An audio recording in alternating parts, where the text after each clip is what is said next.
Good evening, folks. After 1 week of NASCAR playoffs, we still got 16 drivers. We got one we know that's going to move on. We got 15 guys that could fall out of it any kind of way. Four guys we fall out of it in 2 weeks from now. Richmond this week, and followed by Bristol. Puck, welcome to the show again this week, my friend. Thank you, my friend. I'm ready. A lot to talk about here in a short time. Yeah, it is. Obviously, let's start with what we thought would happen. McDowell is 16th after the first race. I don't think there's no big surprise there. Any surprise there with you?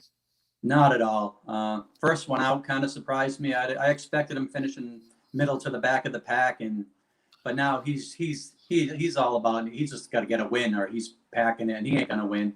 So I think right on with him. Eliminating him first was probably right on. Yeah. 9 out of the 16 drivers finished outside the top 15 last week. Crazy stuff. Denny Hamlin comes up after Kevin Harvick, who has shown no speed all year long, leads almost the first third of this race. Has Stewart Haas been sandbagging? What do you think? Do you think they've been sandbagging and now? I mean, look at Harvick now. Harvick was 16th. He was on the edge of not making it, and now he's sitting in 7th. And I mean, what do you think? Is there any chance they were sandbagging?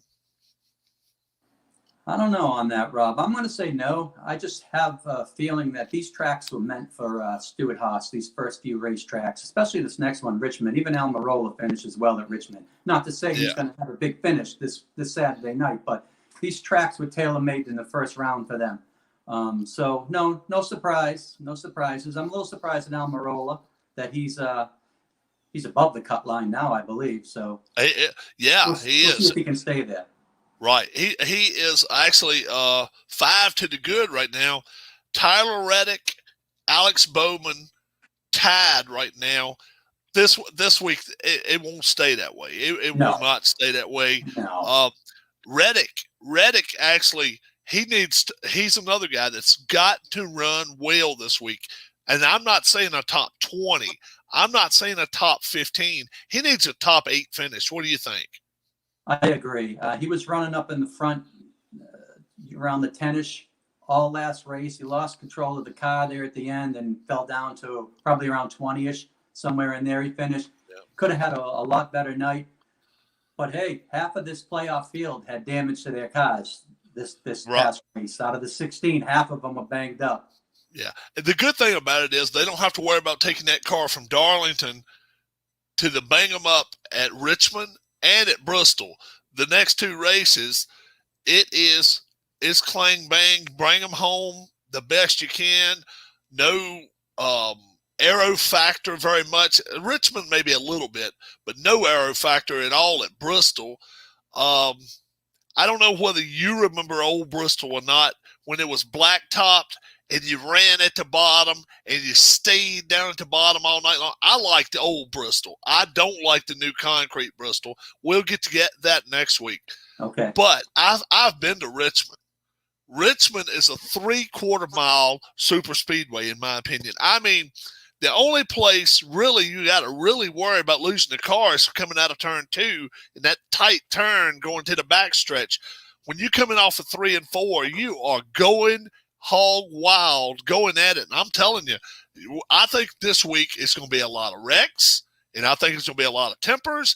And I tell you, this is where you can get yourself in a lot of trouble about, for that third race. What do you think?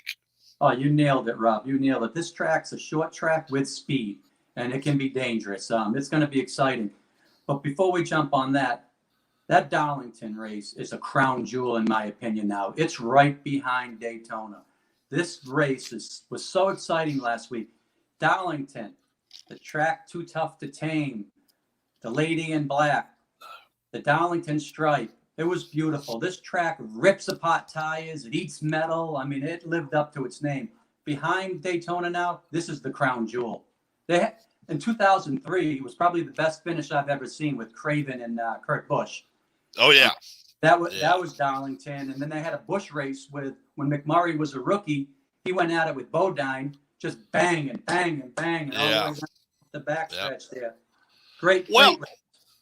And the thing of it is, if you listen to an in-car camera, when they going around the turns, it sounds like somebody going through your little local town. They're going so slow. Wow. And then they hammer it again.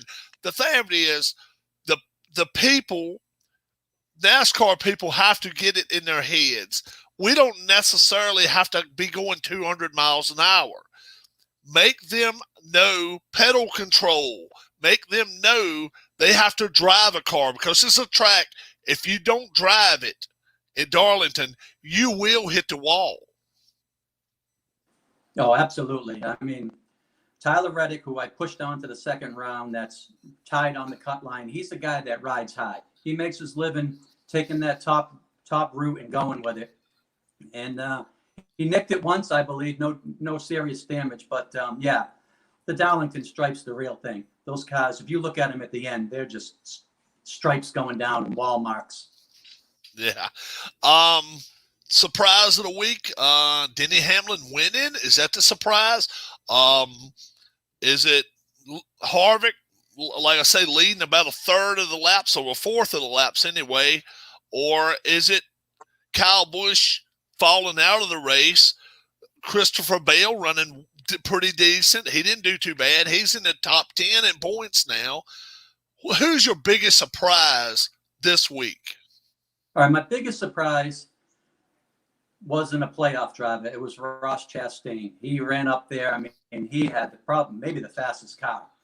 But seeing how he's not a playoff driver, we'll get off of him. But a shout out to Chastain, definitely the class of the night there. Hamlin didn't surprise me for the win. He's won there a bunch of times. That's like his track. He just wins there at Darlington. Yeah. The surprise of the playoff drivers. I'm gonna have to go. I'm gonna. How about Kurt Busch? How about Kurt Busch? It's Kurt Busch. Yeah. He slid up there to like fourth now or something in the points. Yeah, he's fourth in the points, and he was up there going after the lead early on in that race. Absolutely. Yeah. Kurt Busch, and notice now the first Ford on the list now is fifth in the points. They're doesn't have the speed. It doesn't seem to. Blaney, and like I say, I didn't pick Blaney to get out of this round. It's all about Richmond this week. Number one, you've got to finish all the laps this week. You don't have a choice, especially unless your name is Hamlin. If your name is Hamlin and you lose a lap early in the race, I say pull it in the pits, forget about it, and be like, okay, guess what? In 2 weeks from now, I got to race again. But right now, he knows the next 2 races are gravy for him. He can try stuff. He can do different things, test things for the 19 and for the 20. There's a lot of stuff he can do to help that Toyota drive. What do you think? Oh, 100%, Rob, with you there. I mean, he's in the driver's seat. He's moving on. I'm sure he'll be out there trying to get some more points. I mean, but you're right. If something happens, you don't have to worry about it. Go out there, learn a few things, and just go from there. Keep it safe. Don't wreck your cars. Don't wreck them at this point. Frank and Sean, welcome to the broadcast. We're just going to be just a few more minutes going on here. Tyler Reddick, Alex Bowman right now, they're tied for 12th. So one of them's not making it. One of them is. Obviously, if you told me right now after 2 more races which one I like, I'm going to definitely say Bowman because he's got the wins behind him. But guess what? Richmond and Bristol are wild card races. All it takes is a flat tire, hitting a wall, make somebody mad. Make somebody mad that's not in the playoffs. They got nothing to lose, and that's the problem. That's the problem there when you're these 16 guys. You not only have to walk on eggshells around the rest of the field, you got to pass these guys.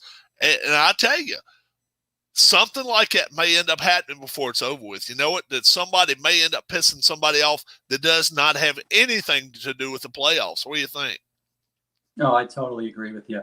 Totally agree with you there. All cards on the table this week. I'm with you. I think there's going to be some wrecks, some consequences for some playoff drivers. This should be another good one this week. Now, I'm going to do something that probably 95% of the people, and you may even disagree with too. All right. I'm a Kyle Busch fan. He's pulling that car back into the pits. All right. Folks, if you're in the pits, right, that's a road going back to the pit, back to the garage area. That's a street. That is a road where if cars are coming in, they got to pull into the pits. These people walking across this road like it's New Orleans and they can have a beer in their hand and stuff like that. And NASCAR jumps on Kyle Busch saying, look, it's reckless driving. Well, number one, I didn't see any black marks get put in there. Number two, he was not exceeding the speed limit of pit road when he went back that way. These idiots are just standing there around there. To me, you have got to tell the folks that are in the pits to stay out of the road areas where cars could be coming at any time. Now, if you disagree with me or agree with me, tell us what you think about that, what I just said. Yeah, I disagree with you there. I mean, it was coned off. It was coned off. He ran over the damn cones, dragged them. People were scattering. He was a little reckless. He was pissed. Oh, yeah. He was. Oh, he was. Yeah, but NASCAR did not take points away from him. No, they took money. They took money from him. They took money from him. I would have said if they docked him points, that would have been wrong. There was no way you can dock him points for that. A fine is suffice. Yeah. Is it going to keep him from advancing? What do you think? No, I'm putting him up there as a potential winner this week. He's Kyle Busch. Right. He's going to move on. You're not keeping him back. He's going to be just fine. Yeah, if we look at the red, white, and blue racing cards, he keeps five gas pedals, and 2 and 3 brake pedals, and 5 or 6 different things right there. Where every week he can win on a 2019, 2020, 2021. I'm sure it's not going to be a lot of difference there. I'm with you. I don't see any way in the world that you're going to hold him back at Richmond and at Bristol to the point he doesn't get enough points to make it in there, or he may even just get a win and get advanced because he's got so many wins at these two tracks. It's crazy. It really is nuts. Absolutely. How about the driver? How about one of the drivers that we would say is, like maybe shaking a little bit, maybe inside the top 12, but got to be thinking, oh, damn it, if I mess up, I could be out of this thing. To me, Frank says, I really like Bale. Yeah, you know what? Bale's racing well now. He's 9th in the points right now. If he goes out here this week and gets a top 10, actually he's going to have to get 2 top 10s. Let's say 2 top 10s, Bristol and Richmond. He's moving on. But to the person to me that's got to be scared, kind of like, okay, if I do something wrong this week, I may not make it through the first round. It's Chase Elliott. Chase Elliott right now is only 4 points to the good. That's it. Yes. Yep. What do you think? Yeah, I'm with you there. He's another one though, when he can turn in that big run and he can win at any time. But yeah, you're only a fraction away from an accident and getting some damage, and that changes your whole race. So who knows? I'm sure you were glad that all 4 Hendricks cars were beat up at the end of the night. And you know what? I don't watch races from start to finish anymore. I got to admit that. I watch a little bit here and there, but I don't watch a lot anymore. I get so frustrated watching those damn segments. It just pisses me off so bad. I hate that so bad. Did you see the end? Did you see the last lap, Rob? No, I didn't see the end of the race. I mean, I got to give a shout out to Larson. He was down a few seconds. Really wasn't making up too much ground on Hamlin, and the last lap, it was like archaic. or in a movie. He actually he actually rode the wall up on the high Oh, line, okay. just scraped up Oh, okay. against it, and he shot like a cannon. Hamlin had to come up and block him, or he would have went by him. Oh, what? Oh, my. So he must have touched him some on the way to the line then.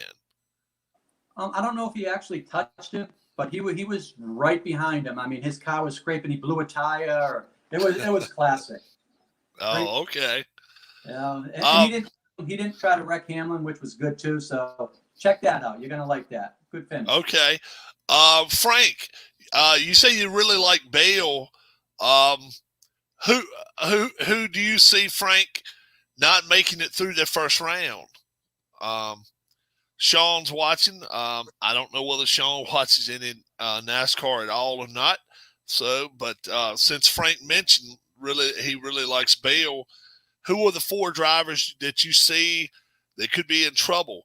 I'll tell you my 4 drivers right now that I think they better be shaking in their boots if they don't do something.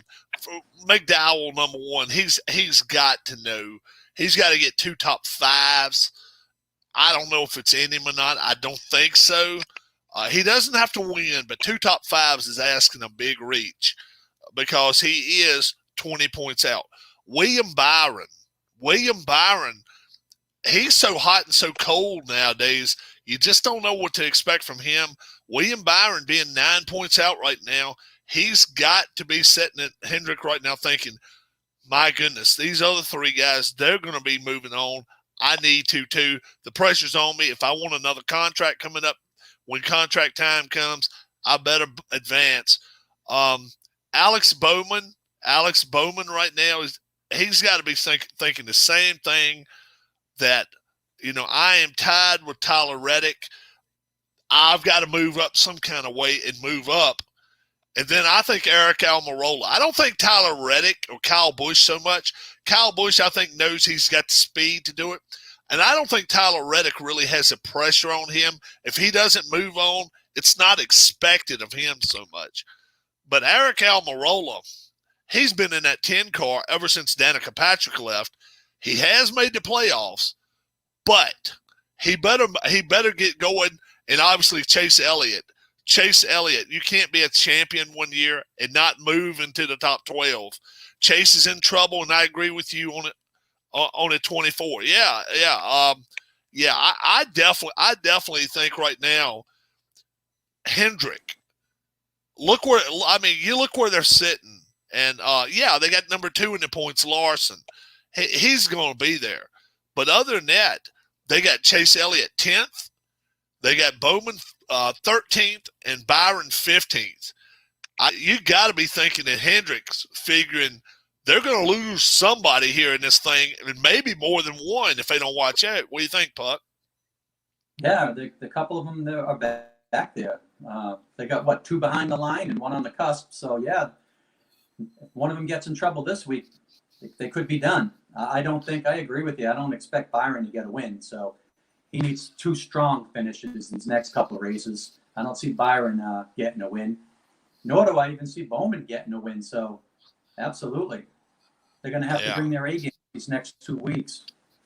Yeah, Christopher Bale in that 20 car, he's 9th, but he's only 5 points to the good. He cannot be sitting up there thinking, I'm in great shape. No, you're just all you are is 5 bad laps from going to 9th in the points to 13th in the points. And it can happen that quickly. Flat tire, bad pit stop. So Christopher Bale cannot be sitting there thinking good things are going to happen to him all the way. But I think after race 1, and it's easy to point the finger at Kyle Busch. Kyle Busch is 14th in the points. He wouldn't move on. Yeah, obviously. But after all the crap that happened to Kyle, he's only 2 points out of moving up. That's how many points he already had, folks. It's not like he's 30 points out. He's not. He can point his way in there, and he in different segments, most every segment, he's up in the top 10 making some kind of points. I think halfway through the race, he'll probably be back inside the top 12, at Richmond even before it even gets to Bristol. But we're just talking Richmond this week. Yeah, I think the person inside the top 12 right now has got to be shaking. It's got to be Almirola. I think Reddick realizes. I think he realizes he probably doesn't have the speed. Almirola, if he wants to keep a job, he better do something. He better really do something Totally, right here. totally agree with you there. Reddick's playing with fool's money. You know, he can take the gambles because everyone had him out in the first round. And I totally agree with you with the Kyle Busch situation. Guys like Bell and Amarola, who are on the right side of the fence right now, have more to worry about than Kyle, who's on the wrong side of the fence right now, as far as points go and moving on. So after first off, pick a winner. Richmond right now. Who's going to win Richmond? I expect a big showing from the Hendricks team, but I'm going to say I'm going to talk about someone who I'm keeping on the back burner, who I think is going to make a charge and possibly win the title. And I'm going to pick him this week. I'm going to say Martin Truex Jr. You know what? It's exactly the same person I want to pick this week. Martin Truex Jr. He lays back in the bushes a lot of times, tries to stay out of trouble. The year he won with the 78 car, with the Furniture Row, and he won the championship, he stayed out of trouble. He didn't go pushing people's buttons.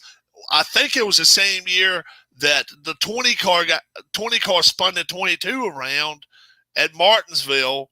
You remember that? Kenseth went up against Blaney and all that. He stayed out of every little incident. He stayed out of everybody's problems. And at the end, he had a championship and he'd won it. I'm with you this week. I like that 19 car. Any other time, I would have picked the 11 car. But after last week, I think the 11 car this week may take a week off. He doesn't have to. I mean, he can go out there and go after a win. But I like that 19 car this week, especially at Richmond. Are there any Penske cars in the chase? If not, why? Yeah, all three Penske cars are in the chase. Yeah, they're all there. But one of them's a lame duck driver, Frank. One of them's Brad Keselowski, and he's leaving Penske to go over to Roush Fenway, and he's got an ownership stake at Roush Fenway. So you decide. Everybody decide on their own. Here's one tidbit going back to Christopher Bell for Frank.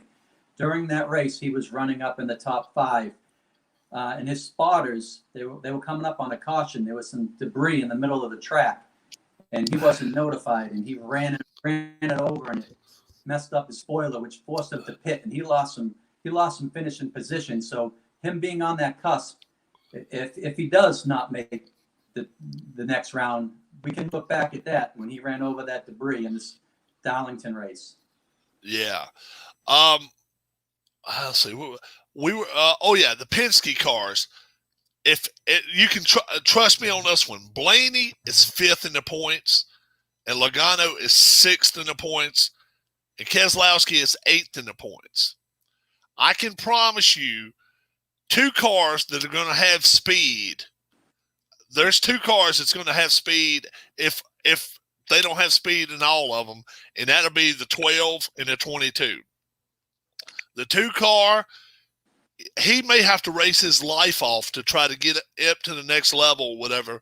But lame duck drivers, Kurt Busch the same way. He's 4th in the points. Anytime you're a lame duck driver, number one,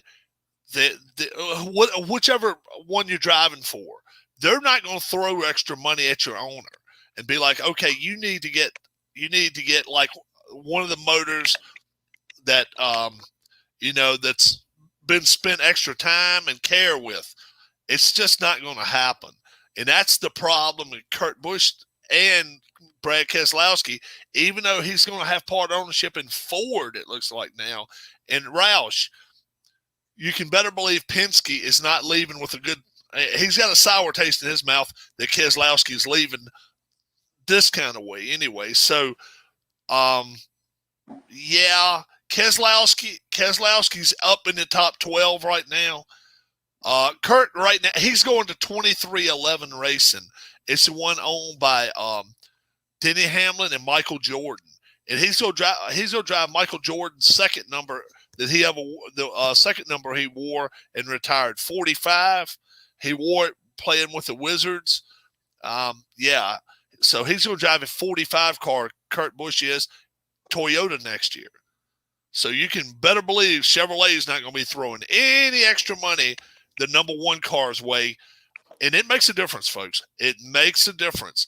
That's why so many of them try to wait so late to make announcements, too. A question for you, Rob. How long does the Jordan Hamlin team go with Wallace as an experiment?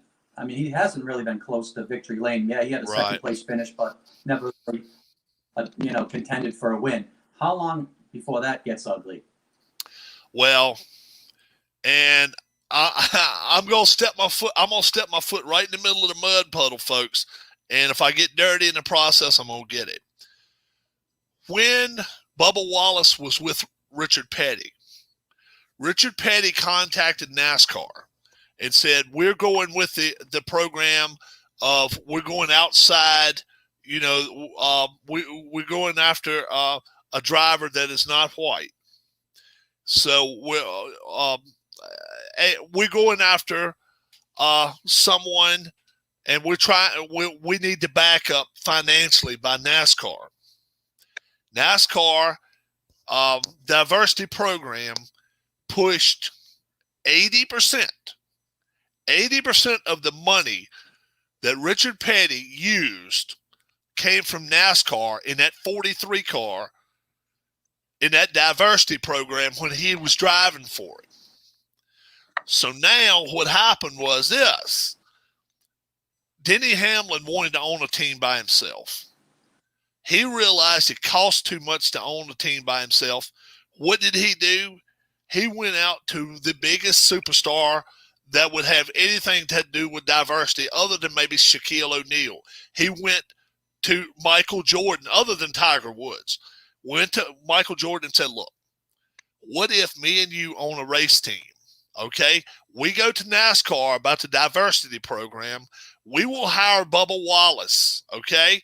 And plus on top of that, they want a diversity owner as well. So what happens is this. NASCAR's throwing money at the 2311 team in bunches. It's not right, but that's what they're doing to try to keep the diversity program running. And Bubba's not running well.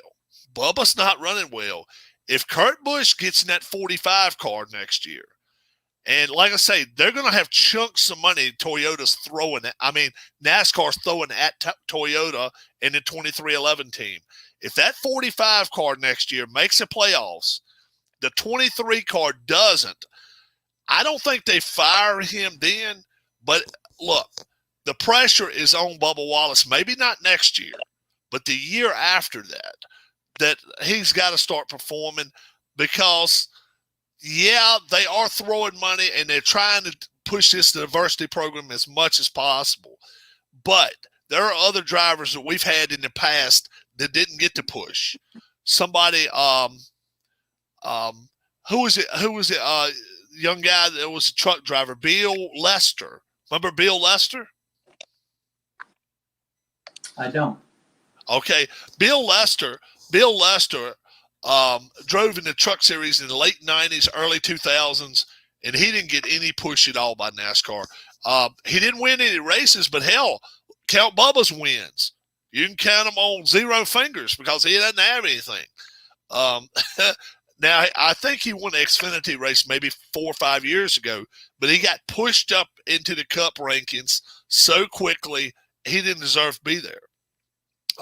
Christopher Bale won some races in Xfinity, moved up, and now he deserves to be where he's at. He's not the fastest out there, but he knows how to hang with some of these guys out there. And Bubba's going to have to pick up the pace. No doubt about it. Kurt knows how to run. Kurt's in his 40s. This will be his last stop. This will be it for him.